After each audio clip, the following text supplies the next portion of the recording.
नमस्कार दोस्तों, मैं हूं रामेंद्र सिंह चौहान। मायावती की राजनीतिक सूझबूझ का कहीं कोई जोड़ नहीं है, जबकि वहीं समाजवादी पार्टी के मुखिया अखिलेश यादव राजनीतिक सूझबूझ में अभी काफी कच्चे हैं।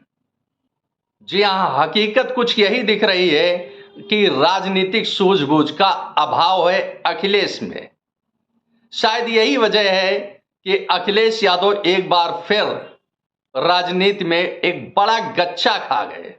इंडिया अलायंस बना, इसमें मायावती यही काफी कुछ सोच कर नहीं शामिल हुई और समाजवादी पार्टी के राष्ट्रीय महासचिव राम गोपाल यादव के बार बार कहने के बावजूद मायावती इंडिया अलायंस में शामिल नहीं हुई, बल्कि मायावती ने राम गोपाल यादव के उस बयान का खंडन किया जिसमें मायावती को इंडिया अलायंस में शामिल होना बताया गया।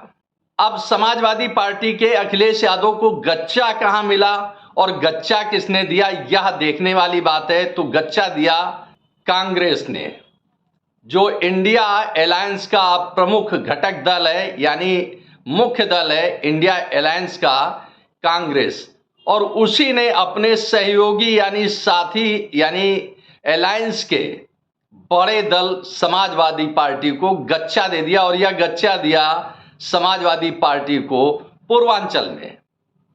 पूर्वांचल का एक बड़ा क्षेत्र है लखीमपुर खीरी।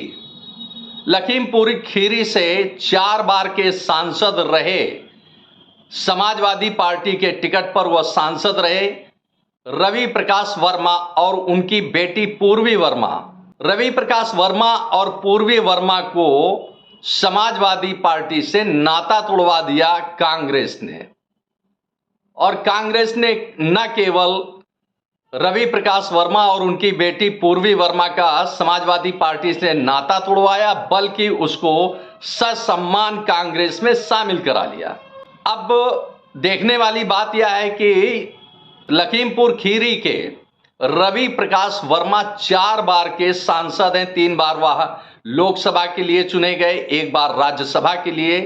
इस प्रकार वह 4 बार के सांसद रहे हैं और समाजवादी पार्टी का वह बड़ा चेहरा है पूर्वांचल में। इतना ही नहीं, रवि प्रकाश वर्मा के परिवार के पास 10 बार की सांसदी है, यानी उनके परिवार के लोग, परिवार के बुजुर्ग, परिवार के सदस्य 10 बार से सांसदी यानी सांसदी उनके घर में रही। रवि प्रकाश वर्मा पूर्वांचल में पिछड़ा वोट का एक बड़ा चेहरा माने जाते हैं। रवि प्रकाश वर्मा कुर्मी संवर्ग से आते हैं और कांग्रेस ने कुर्मियों पर अपने डोरे डालकर रवि प्रकाश वर्मा को कांग्रेस में शामिल करा लिया। इस तरह से कांग्रेस ने समाजवादी पार्टी को एक तगड़ा झटका दे दिया है पूर्वांचल में, या यूं कहें कि समाजवादी पार्टी के पिछड़ा वोट बैंक में कांग्रेस ने बड़ी सेंध लगा दी है।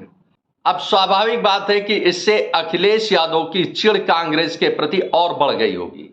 इंडिया अलायंस का जब गठन हो रहा था, उस समय अखिलेश यादव गठन में यानी इस अलायंस में शामिल नहीं होना चाहते थे, लेकिन बिहार के पूर्व मुख्यमंत्री और बिहार के बड़े नेता लालू प्रसाद यादव और नीतीश कुमार बराबर इस बात का दबाव बनाए रहे कि इंडिया अलायंस में शामिल हो। अंतोगत्वा इंडिया अलायंस में अखिलेश यादव शामिल हो गए, लेकिन शामिल होने से अखिलेश यादव को कोई बड़ा फायदा नहीं हुआ, बल्कि नुकसान हुआ। राजस्थान में एक भी सीट नहीं मिली अखिलेश यादव को। मध्य प्रदेश में जहां उनका पिछली विधानसभा में एक सदस्य था और 3 सीटों पर वो दूसरे नंबर पर रहे थे और उनको उम्मीद थी कि वह 6 सीटें मध्य प्रदेश की विधानसभा की निकाल सकते हैं। दिग्विजय सिंह, कमलनाथ जैसे बड़े नेता मध्य प्रदेश के समाजवादी पार्टी के नेताओं को बैठाकर 1-1 बजे रात तक बात करते रहे और समाजवादी पार्टी को विधानसभा चुनाव में एक भी सीट नहीं दी। यानी समाजवादी पार्टी को कांग्रेस ने मध्य प्रदेश में ठेंगा दिखा दिया। इससे अखिलेश यादव पहले ही तिलमिलाए हुए थे। इतना ही नहीं, राजस्थान में जयंत चौधरी की आरएलडी को एक भी सीट नहीं दी गई, जिससे जयंत चौधरी अलग कांग्रेस से तिल मिलाए हुए हैं। आरएलडी का एक विधायक राजस्थान में पिछली विधानसभा में था। उम्मीद थी कि 2-3 सीटें आरएलडी को मिल जाएंगी, लेकिन कांग्रेस ने एक भी सीट नहीं दी। इसी तरह से मध्य प्रदेश में कांग्रेस ने यानी राहुल गांधी ने एक भी सीट समाजवादी पार्टी को नहीं छोड़ी।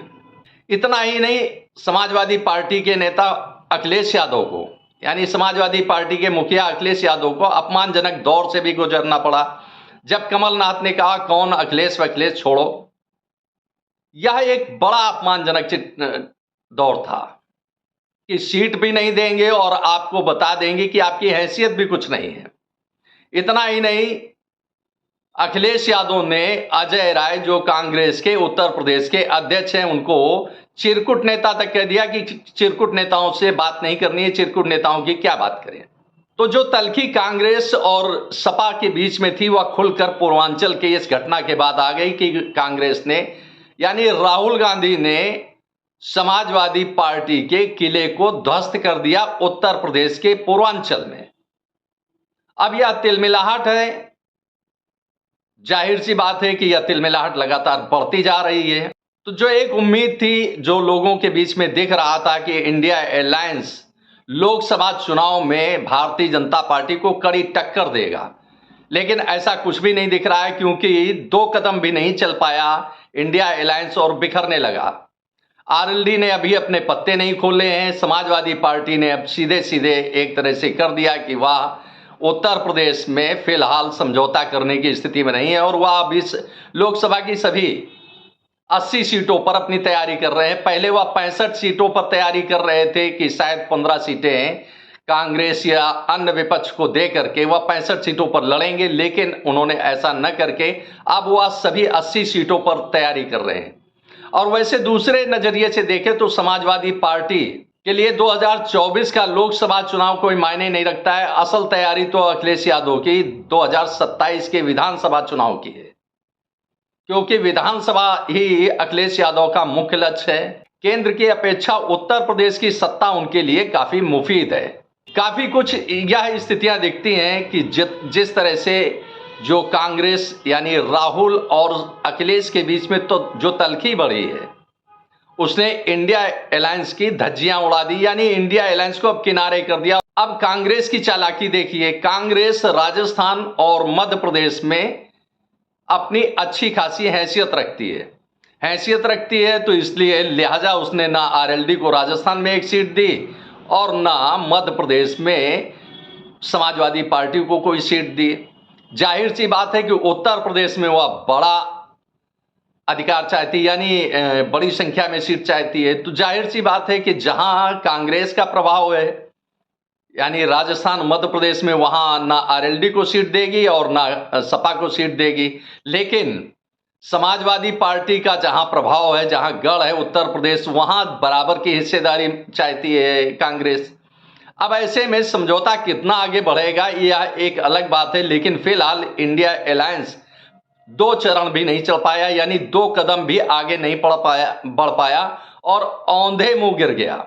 यह राहुल गांधी की चालाकी है, या यूं कहें कि कांग्रेस की चालाकी है कि जहां उसका प्रभाव है वहां विपक्ष को यानी अपने सहयोगी दलों को सपा और आरएलडी को सीट नहीं देगी, लेकिन जहां सपा का गढ़ है उत्तर प्रदेश, वहां वह भरपूर संख्या में सीट चाहती है। यानी समझौते का वह पूरा लाभ उठाना चाहती है, लाभ देना नहीं चाहती है। अब ऐसे में अखिलेश यादव अपना मुस्लिम वोट बैंक कैसे बंटने दें, अपना पिछड़ा वोट बैंक कैसे बंटने दें, यह एक बड़ा सवाल उठता है। क्योंकि अगर कांग्रेस के साथ या दूसरे अन्य दलों के गठबंधन में, अलायंस में समाजवादी पार्टी को अधिक सीटें छोड़नी पड़ती हैं, तो नुकसान अखिलेश का ही होगा, क्योंकि वोट बैंक जो टूटेगा, जो बटेगा, वह जो बिखरेगा, वह अखिलेश यादव का ही बिखरेगा। क्योंकि मुस्लिम और यादव या पिछड़ा जो वोट बैंक है, वो अखिलेश यादव की अपनी कैपिटल है, पॉलिटिकल कैपिटल है, अपनी पूंजी है। अब एक बार कैपिटल यानी पॉलिटिकल पूंजी अखिलेश यादव के हाथ से निकल गई, तो वह लौटकर 2027 के विधानसभा चुनाव में अखिलेश को मिलेगी या नहीं मिलेगी, यह अभी नहीं कहा जा सकता। लेकिन यही मायावती ने अब बहुत अधिक चतुराई दिखाई और इंडिया अलायंस से दूर रही।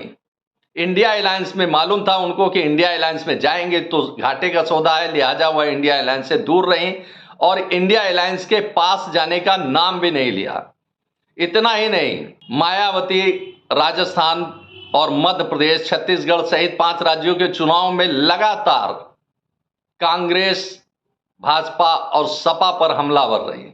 वहीं अखिलेश यादव इतना चिढ़ गए कांग्रेस से, भाजपा से तो राजनीतिक प्रतिद्वंद्विता है ये, लेकिन समाजवादी पार्टी कांग्रेस से इतना चिढ़ गई, यानी अखिलेश यादव कांग्रेस से इतना चिढ़ गए तो जिससे उन्होंने साफ तौर पर अपने चुनाव प्रचार के दौरान कहा कि किसी भी हालत में कांग्रेस को वोट ना करें, यानी कांग्रेस और भाजपा को वोट ना करें क्योंकि यह धोखेबाज हैं। और बता भी दिया कि कैसे धोखा दिया कि उत्तर प्रदेश में कहां कहां या मध्य प्रदेश में एक भी सीट नहीं दी। हालांकि अखिलेश यादव यहां तक सहमत थे कि अगर 3 सीटें भी मध्य प्रदेश में मिल जाती हैं तो वह समझौते के आधार पर आगे बढ़ सकते हैं, लेकिन कांग्रेस ने एक भी सीट न दे करके अखिलेश यादव को करारा तमाचा दे दिया, करारा जवाब दे दिया कि हम तुम्हारी कोई हैसियत नहीं आंकते हैं राजनीति में। अब जिस तरह से कांग्रेस ने यानी राहुल गांधी ने जिस तरह से उत्तर प्रदेश के पूर्वांचल में पिछड़े वोट बैंक में सेंध लगाई है और यह वोट बैंक टूटा है समाजवादी पार्टी का, इससे राहुल गांधी और अखिलेश यादव के बीच में जो तलखी और दूरी बढ़ी है उसको शायद इंडिया अलायंस पूरा कर पाएगा, ऐसी उम्मीद तो नहीं दिखती है। आपने इस वीडियो को देखा, आपको यह वीडियो कैसा लगा कमेंट बॉक्स में हमें अवश्य बताएं। वीडियो को शेयर करें। यदि आप हमारे चैनल पर नए हैं तो हमारे चैनल को सब्सक्राइब करें जिससे हमारे आने वाले वीडियो, आने वाले नोटिफिकेशन आपको मिल सके। दोस्तों वीडियो को लाइक करना ना भूलें, आप लाइक करते हैं तो हमारा प्रोत्साहन होता है, हमारा मोटिवेशन होता है। आपने वीडियो को देखा, आपका बहुत बहुत धन्यवाद। Thank you. जय हिंद, जय भारत।